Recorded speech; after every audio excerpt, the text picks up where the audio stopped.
O Código de Defesa do Consumidor está completando 27 anos e até hoje se mantém atual na sua principal função, que é defender o direito do consumidor. O especialista explica como essa lei é importante para as relações de consumo no Brasil. As relações de consumo estão em nosso dia a dia, seja na hora de fazer compras no centro da cidade ou contratar uma empresa de telefonia, seja na hora de comprar um pãozinho na padaria. O fato é que quase todo cidadão está a todo momento consumindo algum produto ou serviço. É por isso que as leis que defendem o consumidor são tão importantes. Há 27 anos entrou em vigor o Código de Defesa do Consumidor. É nele que estão os mais importantes princípios que regulam as relações de consumo. Com a Constituição de 88, no seu artigo 5º, inciso 32, ela diz muito claramente que o consumidor tem que ter um tratamento diferenciado. E aí, nesse contexto, foi-se criada uma própria comissão, e nessa comissão criado o nosso código em 90, que é um código principiológico, é um código que dura até hoje. Ainda segundo o advogado, o código ajudou a sociedade a evoluir nas relações de consumo. A sociedade hoje já sabe que existe o código, sabe que ele tem alguns direitos que você pode procurar. Mesmo com a vasta legislação sobre o assunto, os problemas entre consumidor e empresas crescem a cada ano. Por isso, todo mundo precisa estar atento ao que deve fazer quando se sentir prejudicado em uma compra ou atendimento. PROCON, OAB Consumidor, às vezes tem um próprio PROCON estadual, algumas cidades têm PROCON municipal e assim eu acho que a sociedade de uma forma geral ela vai se informando. Cada problema que você tem como consumidor, você tem que fazer uso do seu direito, do seu dever de como cidadão procurar a própria justiça, procurar esses órgãos. Foi publicada recentemente no Diário Oficial a lei de número 13.419, que regulamenta a cobrança e distribuição de gorjetas em bares, restaurantes, hotéis e estabelecimentos similares. A lei da gorjeta, como vem sendo chamada, quer disciplinar o rateio entre empregadores, da taxa que é cobrada sobre os serviços prestados, o famoso 10%. A ideia é que a lei passe a valer dentro de 60 dias. Aqui no estúdio, o advogado trabalhista Adriano Avelino vai explicar como essa lei deve funcionar na prática. Vamos estabelecer uma diferença. Bom, antes e depois da lei. Antes, os 10%, que não era obrigado a pagar. Não é? Como era rateado isso? Não, na realidade, o que acontecia era o seguinte: cada estabelecimento comercial tinha a sua política interna. Então, muitas vezes, o rateio era feito do total geral arrecadado, distribuído para todos os funcionários envolvidos naquela prestação de serviço. E outros funcionários, como cozinheiro, comis, também participavam do rateio? Também participavam, como também poderiam não participar se a regra fosse não participar. Isso era livre? Isso era livre. O que é que ocorre? Não havia também uma regulamentação sobre isso. Nem havia o recolhimento de obrigações em cima desse valor que era pago. O que há, então, de novidade não é só a regulamentação do rateio, mas também a regulamentação da tributação em cima do valor. Primeiro, o garçom não tinha garantido que os 10% iria para ele, que dependia da política de cada lugar que ele trabalhava. Segundo, participava do rateio, que era como taxa de 10% de serviço do garçom, ia para cozinheiro, dependendo da política também. E o problema contábil, que me parece ser assim, da responsabilidade do patronato, né? Ele teria dificuldade de fazer até desconto de tributação, enfim, na sua própria contabilidade, como o Estado tinha dificuldade de cobrar, né? Exatamente. Porque, inclusive, o fato é muito interessante, porque a gorjeta era quase que informal, mas, ao mesmo tempo, dentro da legislação trabalhista, aquilo era considerado remuneração. Então, se eu tenho uma remuneração que ela tem que ser oficial, a tributação sobre ela também tem que existir. Mas na lei que nós temos hoje em discussão, ela não estabelece percentual, nem como é rateio, e apenas a questão da retenção do valor e como deve haver a fiscalização desse rateio. Isso gerava algum problema para o PIS, CONFINS? Não é que gerava o problema, é que normalmente o que acontecia era uma ausência da tributação desses impostos. E que agora eu vou ter a obrigação. Se a empresa ela está inserida naquele rol de empresas que tem uma tributação diferenciada, você vai fazer uma retenção de 20%. Como era então férias, fundo de garantia do trabalhador que tinha essa negociação livre? A rigor, como eu disse, não havia uma integração das gorjetas na remuneração. É como se fosse um dinheiro por fora. Exato. Um caixa 2. Eu não queria usar essa expressão, mas alguma coisa muito parecida. Porque está muito em voga, né? É atual a expressão. É bem atual.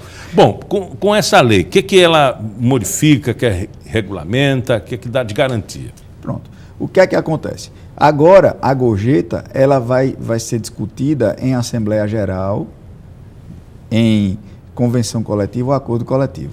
Ali serão fixadas todas as normas que vão reger a cobrança e o rateio das gorjetas.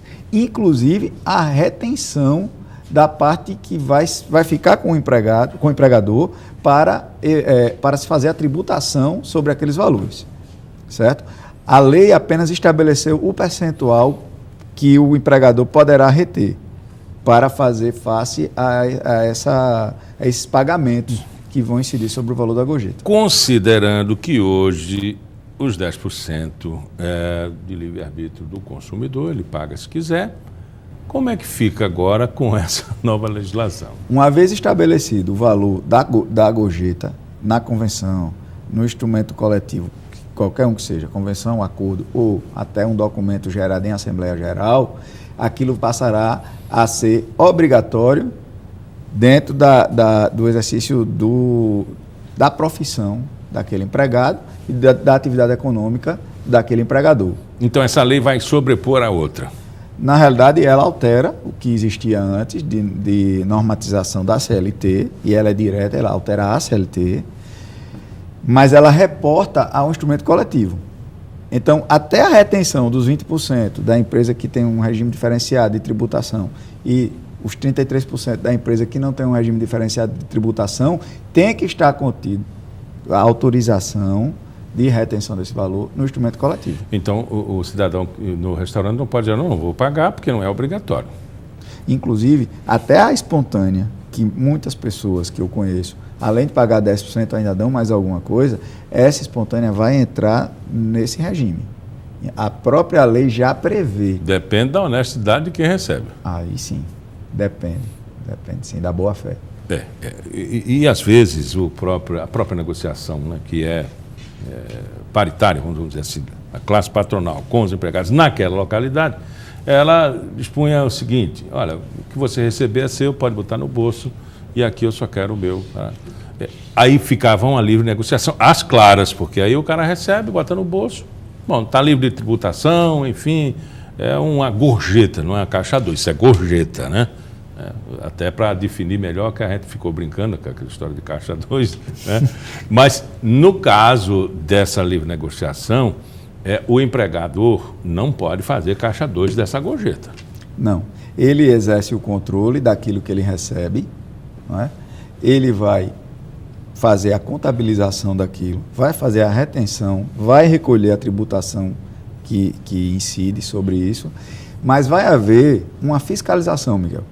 A lei, ela cria uma comissão. No caso de empresas com mais de 60 empregados, eu tenho uma comissão interna que vai fiscalizar. No caso de empresas menores, a comissão é intersindical. Então, entre sindicato patronal e obreiro, ou entre empresa e sindicato, pode acontecer também dessa forma. E há uma novidade. Você, com isso, está gerando uma nova estabilidade. Tá? A lei atribui estabilidade a quem integra essa comissão. E, naturalmente, o restaurante, bares similares, eles não assinam carteira, não pagam na integralidade. Nos fins de semana eles reforçam. Como é que fica a composição disso aí na contabilidade da empresa? Olha, eu advoguei para empresas desse ramo. A convenção coletiva do bares, hotéis e restaurantes similares, que inclui nesses similares os motéis, porque o motel é uma situação híbrida dentro do reconhecimento da atividade econômica,